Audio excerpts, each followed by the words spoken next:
Why is the US HIMARS system losing out to other Russian weapons?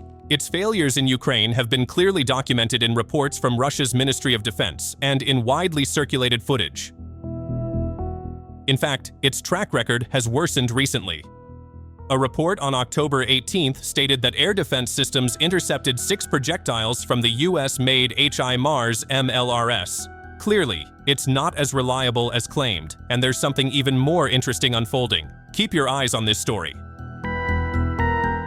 On October 19th, in the Chernihiv region, dramatic footage emerged showing how Russia's Iskander missiles once again proved their power. What began as a difficult mission to identify the target ended with luck on Russia's side. A Western-celebrated HIMARS MLRS was successfully neutralized. This is concrete evidence that the West's claims of HIMARS invincibility are nothing more than an illusion when faced with superior Russian strategy and technology. Earlier, on October 5th, another video showed Russia's determination not to allow HIMARS to disrupt its troop positions. An Iskander missile armed with a deadly airburst tungsten warhead was launched to strike a HIMARS battery and its resupply vehicle in the village of Chernihiv, Kharkiv province. The result was a total destruction. These incidents are not just military strikes. They are a clear message to NATO and its allies that any attempt to challenge Russia will be met with overwhelming force. The first HIMARS systems arrived in Ukraine in the summer of 2022. At that time, Ukrainian and Western officials celebrated, hailing it as a breakthrough that would change the course of the conflict. They claimed that HIMARS would drastically enhance the combat capabilities of Ukraine's armed forces. The United States not only supplied the system, but also provided extensive technical and operational support, as if HIMARS were a magic wand that could turn the tide of war. They proudly highlighted the advantages of HIMARS, its high precision, long range, and ability to launch various types of rockets. They said the system was highly effective in striking high-value targets such as command posts, ammunition depots, and concentrations of enemy forces behind the front lines. However, as events have shown, these claims were far removed from the harsh reality on the battlefield.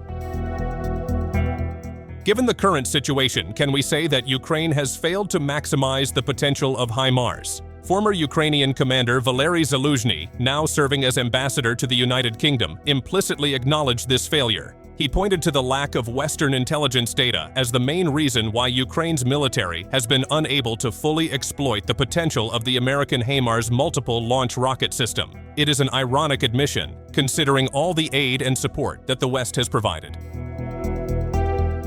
As time went on, the Ukrainian military managed to solve part of its communication problems by using Starlink terminals provided by SpaceX. However, navigation and reconnaissance issues remained poorly and untimely addressed. Starlink terminals provide high-speed satellite internet access, which is crucial for communication and data exchange on the battlefield.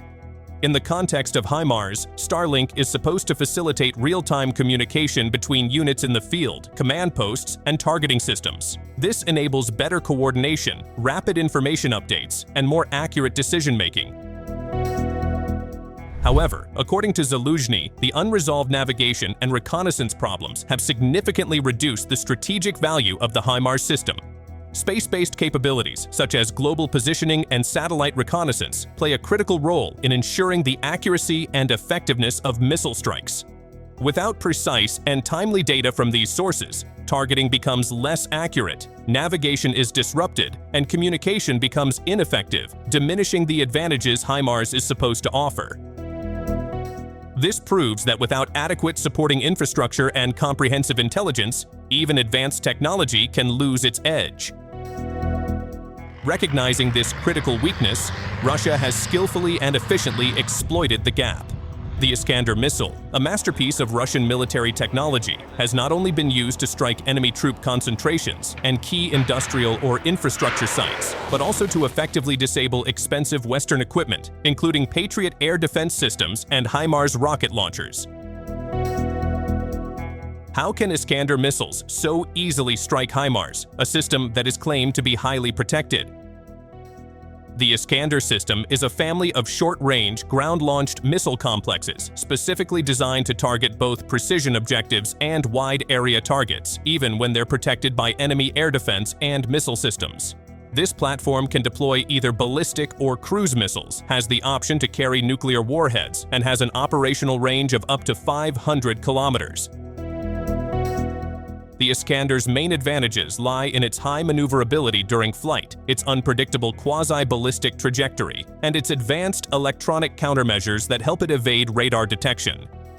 Iskander missiles can also suddenly alter their flight path, making it extremely difficult for enemy air defenses to calculate an interception point. This deadly combination allows Iskander to penetrate even the sophisticated defenses of HIMARS, and potentially the Patriot systems relied upon by the West. In addition, Russia's air defense systems have also demonstrated their effectiveness against HIMARS attacks. Reportedly, Russia successfully intercepted 6 US-made HIMARS rockets, proving that Western claims that HIMARS rockets are unstoppable are nothing more than empty rhetoric. This is seen as a technological and strategic victory for Russia. Ukraine, despite the NATO's sweet promises, surely realizes how much harder its struggle has become against Russian missiles. Russian missiles have struck every corner of the country: Dnipro, Kharkiv, Kyiv, Kherson, and more. Ukraine is reportedly finding it increasingly difficult to intercept Russian ballistic missiles, although this challenge is not entirely new.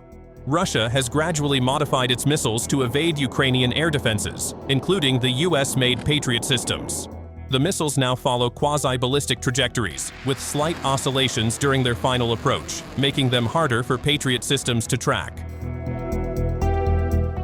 The Patriot system, which operates in automatic mode, struggles to calculate precise interception points. Moreover, attacks coming from multiple directions make it impossible for a single Patriot battery to effectively defend an entire city. This means Ukraine needs multiple Patriot systems with several radars to detect targets and protect cities from different angles. Clearly, the roughly 7 Patriot batteries currently available are not enough. On top of these technical issues, Ukraine is also facing a critical shortage of interceptor missiles. The Ukrainian Air Force is firing Patriot interceptors as quickly as they receive them, and it is estimated that around 1,000 missiles have already been expended since the first battery arrived in early 2023. So, let's see how Trump plans to deliver on his promises to Ukraine. That's all for today's episode, and thanks for watching.